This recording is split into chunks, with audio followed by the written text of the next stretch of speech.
Okay, hey guys, this video is going to be about showing you guys some of my favorite tracks to drive on. These are all going to be for pro level cars, a little bit higher horsepower cars that can keep the angle longer, stay out in the zones longer.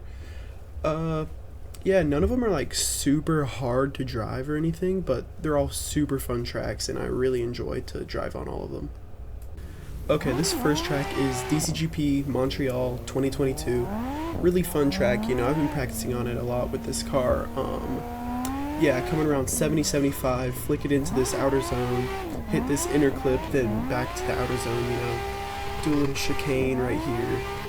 There's no zone right there, but then you hit this outer zone into the inner clip, do a full 180, try to keep the momentum to push out. You come back in for this outer zone. Then you get to this wall right here. It's kind of like a Rigo wall, pretty similar to it. Yeah, fun track. Really enjoy it. Okay, this is the ESDA Irwindale track. Super fun track. A bit harder, I think, with this car because it's a little lower power for the bank. You can see I start coming off the bank a little early. Really fun track. I really like all the FD tracks and driving on them like I'm actually there, super fun though, yeah.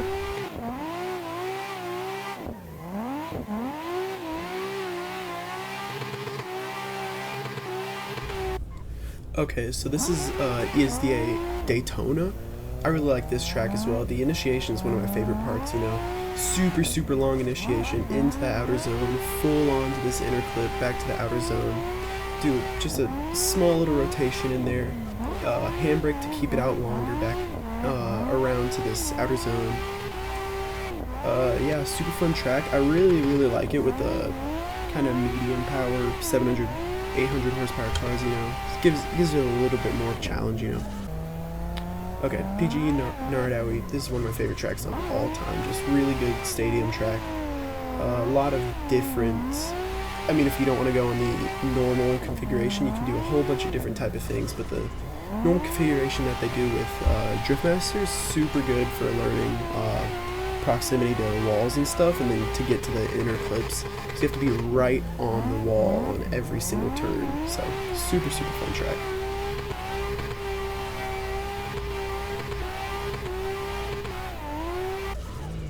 Okay, this is the ESDA Mondello track.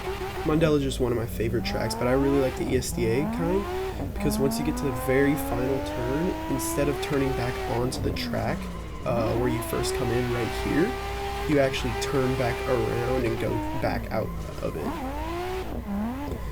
Yeah, I've been practicing on this track for quite a while, not with this car specifically, but with just different cars in general. I really like the track, it's something. Do a little bit of a dirt drop there, nothing too bad. But right here is where instead of going back that way to the left, you come out through the back on the right here. Okay, so this is ACDFR Carpaz, I think is how you say it. I don't really know, but a little bit of a trickier track to get used to. A whole bunch of elevation changes, a lot of very long corners you have to kind of get through, or like this straight part right here. Click it into fourth gear, just floor it all the way through. And you have to slow down quite a bit so you don't just smash into this wall right here.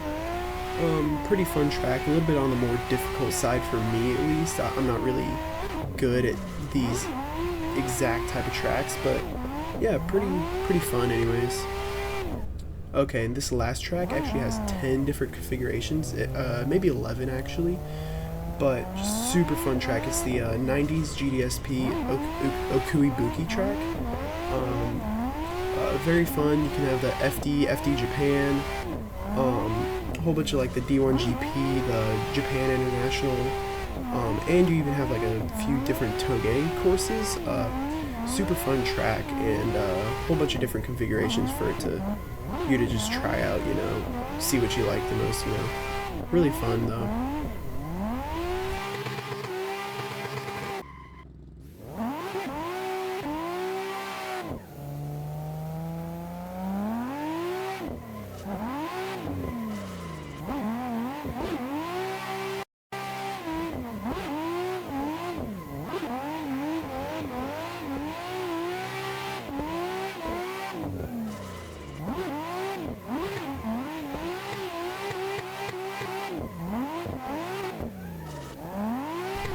Yeah, this track's pretty cool. One of the reasons I've been using this specific 180SX so much is because it's the DCGP car pack one. And in that DCGP competition, you have to use a car out of their car pack. And I'm a BMW guy at heart, so you would think I'd be using the F22 M2 or the E92 M3. But I just don't really like how this car feels. I feel like they're a little bit too heavy and they're not as responsive as this car, even though this car has a little bit of turbo lag. It just kind of fits, you know. It feels really nice, really smooth, really light. And I've been trying to get used to this car, but once my custom car comes in, I'm gonna start using that one. Even though this series you can't use custom cars, I'm still going to practice on my E46 and see if I can join a different competition with my custom car, and yeah, see you.